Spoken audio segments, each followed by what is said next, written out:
वाली स्टाइल मानना पड़ेगा। कॉम्पिटिशन बनाता है ब्लू और ब्लैक। ए दी, क्या कर रही है? गंदा, ये क्या किया तूने? अभी के रुमाल को तूने फेंक दिया। दी तू जानती है अभी के फैंस इसके लिए क्या कर सकते हैं? They can die for this। तो इसे धो के फ्रेम करवा के दीवार पे टांग लेना।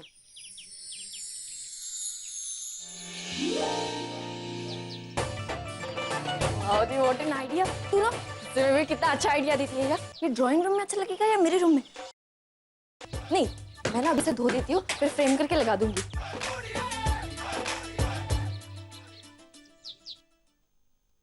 कहीं जा रही है रक्षा? भाभी वो आकाश का फोन आया था, उसने मुझे मिलने के लिए बुलाया है। उसकी माँ ने यहाँ जो कुछ भी तमाशा किया उसके लिए वो माफी मांगना चाहता है। और तू माफ कर देगी? माफ नहीं करूंगी, लेकिन उसने जो मेरे साथ किया है उसका हिसाब जरूर चुकाना चाहती हूँ। उसकी वजह से मेरे भैया मुझसे बात नहीं कर रहे, मेरी माँ इतनी परेशान है। और देख रच्चो, तू अगर उससे मिलने जा ही रही है तो सोच समझ कर जा। मेरे ख्याल से इस सब में तुम दोनों की बात ही नहीं हुई। तो सुन ले एक बार वो तुझसे क्या कहना चाहता है। फिर जिंदगी तेरी है, फैसला भी तेरा। सोच समझ कर करना। जो भी फैसला करेगी मैं तेरे साथ हूँ। थैंक्स भाभी, आती हूँ। काश रचना को उसका प्यार मिल जाए। मुझे नहीं मिल सका, इसलिए मैं उसकी तकलीफ समझ सकती हूँ। तू इतनी उदास क्यों है? तू इतनी... नहीं कुछ नहीं माँ। घर में इतनी सारी खुशियां आई थी और एकदम से सब लोग कितने उदास हो गए। मैं भी ना वो माधवी जी और सुरेश से तेरे और सुरेश की शादी के बारे में बात करना ही भूल गई। मतलब डेट निकालनी थी ना हमें। जैसे ही रचना की सारी परेशानी दूर हो जाएगी ना, मैंने फट से माधवी जी से तेरी और सुरेश की शादी के बारे में बात कर ली। तब तक तू उदास मत हो। माँ को अकेले सच बता भी नहीं सकती। सुरेश को वादा दिया था कि हम दोनों साथ में बताएंगे। मुझे ज्यादा दिन थोड़ी ना रखूंगी इस घर। अरे अपने हॉल को ऐसा सजाऊंगी कि... अरे ये इतना सारा कीचड़ लगा के तू कहाँ से आ गई? देख, मैं ना फटाफट तेरे लिए चाय बना देती हूँ, तेरी काली वाली चाय, और साथ में वो अदरक भी डाल दूंगी जो तुझे पसंद है। तब तक तू जाके... माँ पहले क्या अदरक डालूंगी मैं, और मुझे पता है तुझे वो छोटी छोटी वाली अदरक कद्दूकस करके पसंद है, मैं लाती हूँ।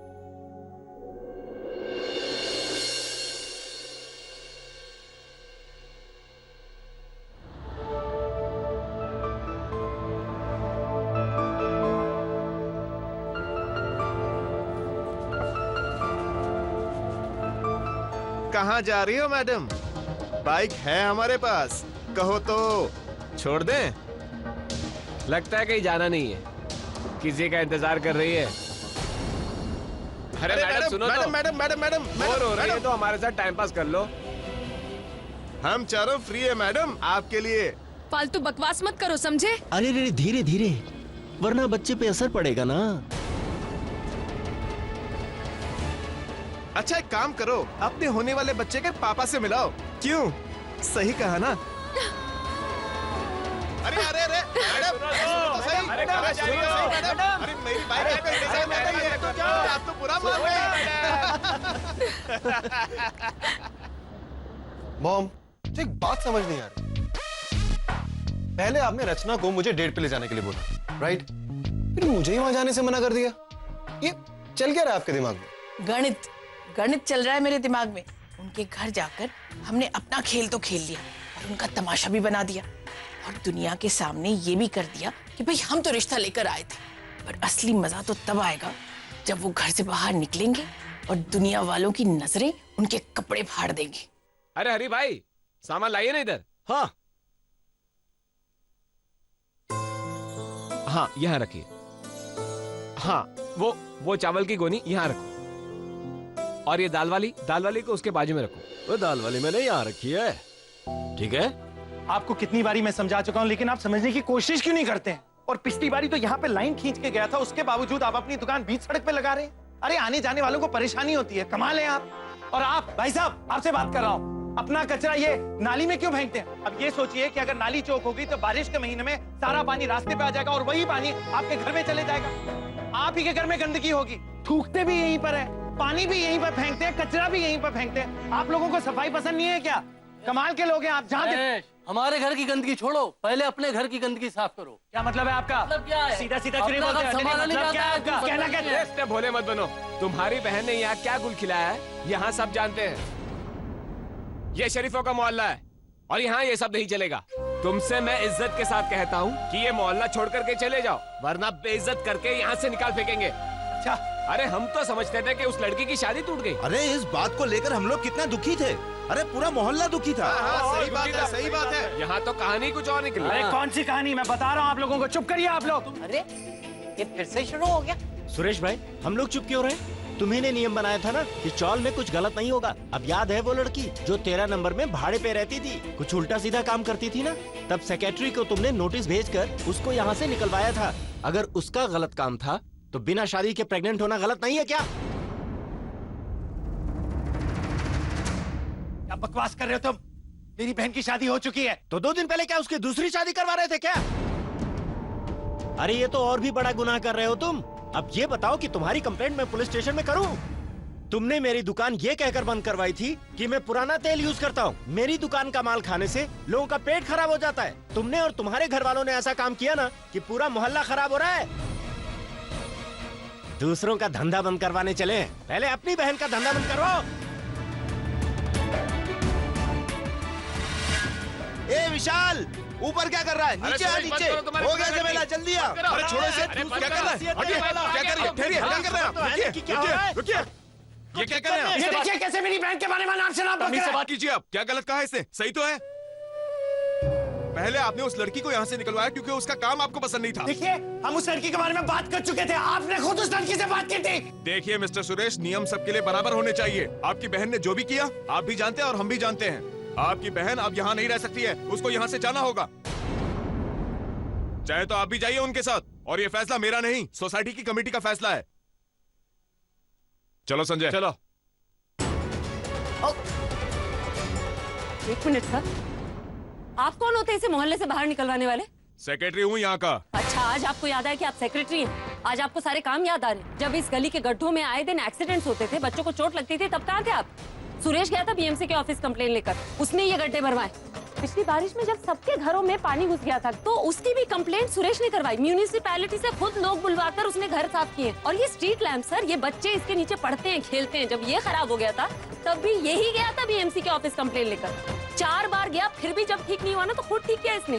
इसे शौक लगा था ठीक करते करते। सर तब कहाँ थे आप? आप लोग तनख्वाह देते हैं इसे, या इस सोसाइटी का चेयरमैन या सेक्रेटरी है ये? नहीं ना, ये रात दिन इन्हीं कामों में उलझा रहता है ताकि आप लोगों की जिंदगी आराम से चलती रहे। और आज जब ये मुसीबत में है तो आप लोग इसका साथ देने के बजाय इसे यहाँ से निकल जाने को कह रहे। उन लोगों की बातों पे भरोसा कर रहे जिसकी वजह से आज इसकी बहन की जिंदगी खराब होगी। शर्म आनी चाहिए आप सब। कहते हैं कि मुसीबत में रिश्तेदारों से पहले पड़ोसी काम आते हैं, लेकिन यहाँ तो पड़ोसी ही इज्जत उछालने में लगे। जो फैसला होना था वो हो चुका है। इन्हें यहाँ से जाना ही होगा और अगर नहीं गए तो जबरदस्ती निकाल देंगे इन्हें। एक्सक्यूज मी सर, जबरदस्ती कैसे निकलवाएंगे? वो घर मेरा है, भाड़े का नहीं, मेरा अपना। कोई एक आंख उठाकर दिखाए, हाथ लगाकर दिखाए, एक कदम अंदर रखकर दिखाए। रचना वहां रहती है और वहीं रहेगी।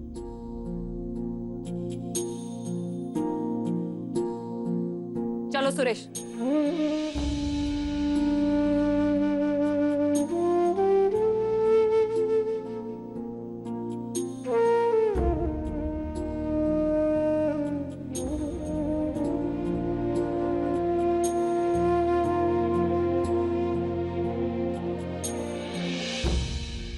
क्या जरूरत थी तुम्हें पूरे मोहल्ले के सामने मेरी तरफदारी करने की?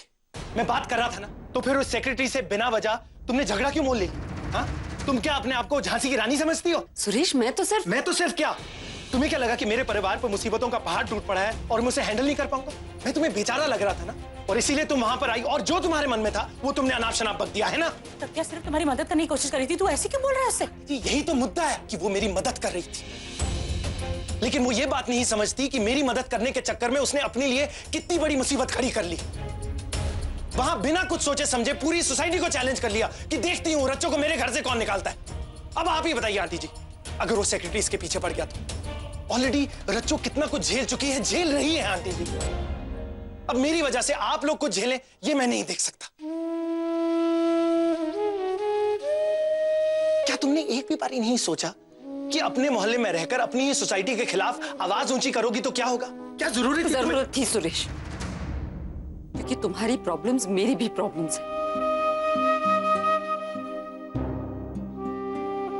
आंटी जी, आप प्लीज इसे कुछ समझाइए ना। नहीं बेटा, समझाने की जरूरत मुझे उसे नहीं तुझे है। क्या कह रहा था तू कि यहाँ औरतें अकेली रहती हैं, उसे ये सब नहीं? अरे हम इतने सालों से अकेले रह रहे थे और अपनी मुश्किलें सुलझा रहे थे। तू आया हमारे जीवन, तूने हमारी सारी मुश्किलें सुलझानी शुरू करी। हमने तुझे मना नहीं की, हमने तुझे प्यार से अपने घर का एक सदस्य बना लिया। आज तुझ पे मुसीबत पड़ रही है तो प्रज्ञा ने अगर मदद करती तो तू इतना गुस्सा क्यों हो रहा है? तेरी मुश्किल देख के क्या हम मुंह फेर लेंगे? वो तो तू पड़ोसी होता ना तब भी तेरी मदद करती, और आज तू पड़ोसी नहीं, इस घर का होने वाला दामाद, उसका होने वाला पति। हम मदद करेंगे, तुझे अच्छा लगे चाहे ना लगे।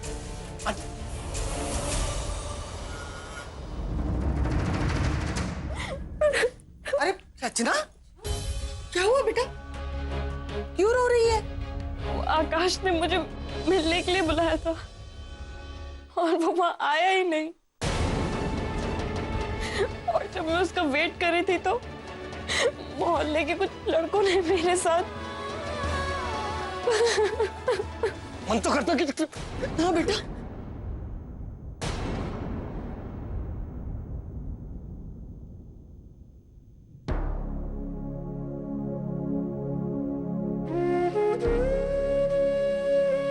मैं जानता हूँ रच्चो तेरी गलती नहीं, उन्हें उस आकाश पर भरोसा किया, उसके प्यार में पड़कर उससे शादी की, लेकिन मैं क्या करूं?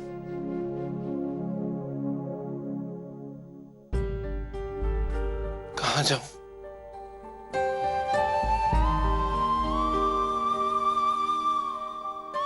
किससे बात करूं?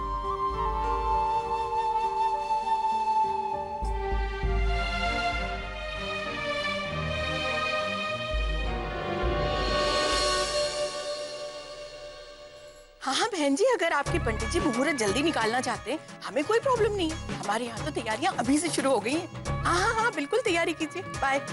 निकी और पूछ इन्हें तो शादी की खुद ही जल्दी। प्रेम, कितनी गंदगी है यहाँ पर, तुम ठीक से काम क्यों नहीं करते हो? मम्मी जी को गंदगी बिल्कुल पसंद नहीं है। तुम्हारी पगार काट ली ना तो फिर रोते रहना। वो मम्मी जी, आपको गंदगी पसंद नहीं है ना, बस इसीलिए डांट रही थी मैंने ठीक किया ना? अच्छा मम्मी जी, वो उनको शादी की जल्दी थी और आपने हाँ कर दिया। रचना का भाई और रचना यहाँ पे डीएनए रिपोर्ट लेकर पहुंच गए, दादी के पास पहुंच गए, तो फिर क्या होगा? दादी तो बिल्कुल मना कर देंगी शादी के लिए। बहुत मिडिल क्लास घर से आई है और बेवकूफ जैसे सवाल कर रही है। मिडिल क्लास लोगों के पास सिर्फ एक ही कीमती चीज होती है, वो है उनकी इज्जत। रचना की प्रेगनेंसी की वजह से पहले ही उसका बहुत तमाशा हो चुका है। डीएनए टेस्ट का तो वो कभी सोच भी नहीं सकते। इसीलिए ऐसे मामलों में लड़कियों के माँ बाप चुप रहना पसंद करते हैं, कोई सामने नहीं आता। बातें कितनी भी कर लो लड़का लड़की की बराबरी की, पर आज भी अगर लड़का लड़की कोई गलती करते हैं ना तो सारा ठीकरा लड़की के सर पर ही फूटता है। सारी आंखें उसी को घूर घूर कर देखती हैं। इसीलिए ये तो सोच भी मत कि वो डीएनए टेस्ट कराएंगे। Yes, got it. देखा आंटी, कहा था ना मैंने, मैं बुलबुल के बिना भी मैनेज कर सकता। वाकई तुम्हें लगता है तुमने बहुत बड़ा काम किया? एक छोटा सा कागज का टुकड़ा ढूंढ के, वो भी 6 घंटों में। चाहते तो तुम मुझसे पूछ सकते थे सारी अपॉइंटमेंट्स, लेकिन नहीं, तुम्हें तो सिर्फ ये प्रूफ करना था तुम बुलबुल के बिना मैनेज कर सकते हो। इसीलिए तो 6 घंटों से सिर्फ ये कर रहे थे। कितना भी झूठ बोलो, अपने आप से झूठ नहीं बोल सकोगे। तुम्हारी जो फीलिंग्स हैं बुलबुल के लिए, लाख चाहकर भी उन्हें नहीं छुपा पाओगे। What feelings aunty? मेरे दिल में उसके लिए कोई फीलिंग्स नहीं है। तुम्हारी आंखें तुम्हारी जुबान का साथ नहीं दे पा रही हैं। तुमने उस लड़के को काम से इसलिए निकाला है कि तुम डरते हो, तुम उसे पसंद करने लगे हो। ऐसा बिल्कुल नहीं है। 5 सालों से तुम्हारे साथ काम कर रही हूँ पूरब, मैंने कभी नहीं देखा तुम्हें किसी लड़की के साथ इस तरह बिहेव करते। जब से वो गई है उसके बारे में ज्यादा सोचने लगे हो, क्योंकि तुम जानते हो कि तुमने उसके साथ जो किया ठीक नहीं किया। ऐसा नहीं है आंटी। अगर ऐसा है, तुम्हारे मन में कोई उसके लिए फीलिंग्स नहीं है, तो उसे वापस बुला लो काम पे। आई विल एडमिट दैट मेरी सोच गलत थी and you were absolutely right.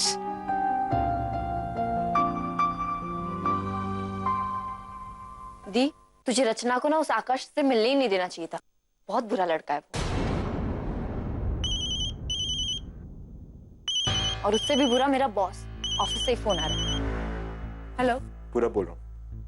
अब तुमने क्यों फोन किया? अब मैंने क्या चुरा लिया? लिसन, एक्चुअली मुझे रियलाइज हो गया कि मैंने तुम्हारे बारे में डिसीजन लेके बहुत जल्दबाजी की एंड मैं जॉब से, आई नो मैंने तुम्हें समझने में गलती की एंड इसलिए मैं चाहता हूँ कि तुम ऑफिस वापस ज्वाइन कर लो। मैं जानती हूँ मिस्टर पूरव, तुम मुझे ऑफिस वापस क्यों बुला रहे हो। तुम्हारी सारी मीटिंग, सारी फाइल्स उथल-पुथल हो गई होगी ना। That's why you're calling me. Am I right? कैसी अजीब बात कर रही हो यार तुम। एक तो मैंने तुम्हें जॉब पे वापस बुलाया और मुझे थैंक्स कहने के सिवाय तुम उल्टा मुझे ही सुना रही हो। सुनाया तो तुमने था मुझे। मैंने जो कहना था मैंने कह दिया। अब अगर तुम जॉब पे वापस आना चाहो तो यू आर मोस्ट वेलकम, और अगर ना आना चाहो तो इट्स अप टू यू। अजीब आदमी है यार। सॉरी बोलने के बजाय मुझे इतना सुना रहा है। हुआ क्या? दी, उस पूरब का फोन आया था। उसने ना कहा कि मैं ऑफिस वापस ज्वाइन कर लूं। बुलबुल तुझे जाना चाहिए। लेकिन दी, मुझे नहीं चाहिए उसकी सैलरी, मुझे नहीं चाहिए उसकी जॉब। बुलबुल तुझे सुबह क्या समझाया था मैंने? तू नौकरी या सैलरी के लिए नहीं जाएगी। तू जो बेवजह तुझ पे इल्जाम लगा रहा है ना, उसे क्लियर करने जाएगी। उसे ये समझाने जाएगी कि गलत तू नहीं, गलत वो है कि वो तुझे गलत समझ रहा है। पर दी, बुलबुल तुमने कहा था ना, you will prove him wrong.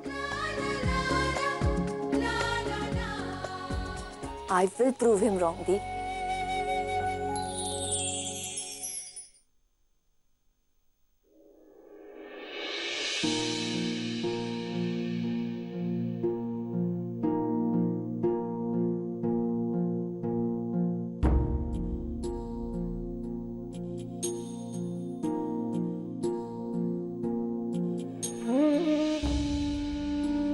Aunty ji ने जो काम बोला था वो कर लिया? हाँ, मैं जा ही रहा था, फिर याद आया कि स्कूटर के प्लग में कचरा है, तो वही साफ करने की कोशिश कर रहा था और मैकेनिक को बुलाया है, तो वो आ ही रहा होगा, उसी की वेट कर रहा हूँ। जहाँ तक मुझे याद है, जब लास्ट टाइम तुमने स्कूटर का प्लग साफ किया था तो स्कूटर का प्लग इस तरफ था।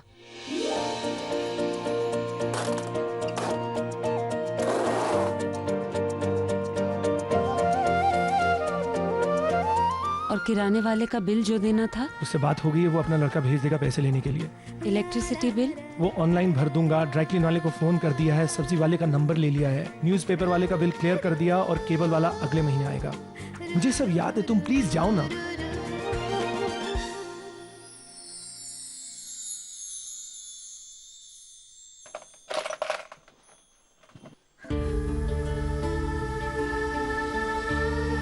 तुमने बाहर न जाने के सारे तरीके, सारे बहाने ढूंढ लिए, क्योंकि तुम्हें डर लगता है कहीं बाहर जाओगे और रच्चू के बारे में किसी ने कुछ कह दिया तो तुम क्या करोगे। हाँ, मैं डरता हूँ, मैं डरपोक हूँ। मेरी जगह कोई और होता तो वो भी डरता। मैं जानता हूँ कि रच्चू झूठ नहीं बोल रही है, लेकिन लोगों को कैसे समझाऊं, किस किस का मुंह बंद करूं। मैंने गुस्से में तो कह दिया कि हाँ मैं उसका डीएनए टेस्ट करवाऊंगा, लेकिन मैं ये कैसे कर सकता हूँ? मैं तो उसका बड़ा भाई हूं ना। अगर मैं ये करता हूं तो सबसे पहले मैं ही उसकी सच्चाई पे शक करता हूं। उसका डीएनए टेस्ट करवा लीजिए। ऐसी ऊंची बात करते हुए उन्हें जरा भी शर्म नहीं आई। इसलिए मैंने सोच लिया कि मैं रच्चू और माँ को लेकर कहीं और चले जाऊंगा, जहां हमें कोई जानता ना हो। मैं कोई नौकरी ढूंढ लूंगा, रच्चू का नाम बदल लूंगा, वो भी कोई नौकरी कर लेगी, पढ़ी लिखी है, अपने पैरों पर खड़ी रह सकती है, तो सब ठीक हो जाएगा। हम फिर से वैसे ही जीने लगेंगे। और जब सर ही ऊंचा ना हो तो पांव पे खड़े रहने का क्या फायदा? अगर तुम वाकई रच्चू का सर ऊंचा देखना चाहते हो तो उसका एक ही रास्ता है, वो डीएनए टेस्ट। इधर देखो सुरेश, प्लीज मेरी तरफ देखो। मैं जानती हूं कितना मुश्किल होता है एक लड़की के लिए अपने बच्चे के बाप का सबूत देना, कितना इंसल्टिंग होता है, लेकिन हमें ये करना पड़ेगा सुरेश। जिनकी गलती है वो सर उठाकर जिए और तुम लोगों से, दुनिया से नजरें चुराते फिरो, ये कहाँ का इंसाफ है? तुम ऐसा कैसे होने दे सकते हो? सुरेश, जिन लोगों ने रच्चों पे उंगली उठाई है ना, तुम्हें उनके मुंह पर तमाचा मारना होगा। और वो तमाचा उनके मुंह पर तब पड़ेगा जब तुम रच्चों का डीएनए टेस्ट उनके सामने रखोगे। और मैं इसलिए टेस्ट करवाने के लिए नहीं कह रही कि रच्चों की शादी आकाश से हो जाए। उस आकाश से तो रच्चों की शादी बिल्कुल नहीं होनी चाहिए, बल्कि उसे जवाब मिलना चाहिए। मैं भी जानती हूँ कि रच्चों पढ़ी लिखी है सुरेश, उसे कहीं भी नौकरी मिल जाएगी। लेकिन सुरेश, क्या तुमने रच्चों को सिर्फ इसलिए पढ़ाया लिखा है कि वो नौकरी कर सके? इसलिए नहीं कि समाज में उसकी इज्जत हो, वो अपने हक के लिए लड़ सके, अपना सर ऊंचा करके जी सके। तुम्हारी छोटी बहन है, उसे छोटी बहन का प्यार दो सुरेश, लेकिन समाज के सामने, लोगों के सामने उसे कभी छोटा मत बनने देना, कभी मत बनने देना सुरेश।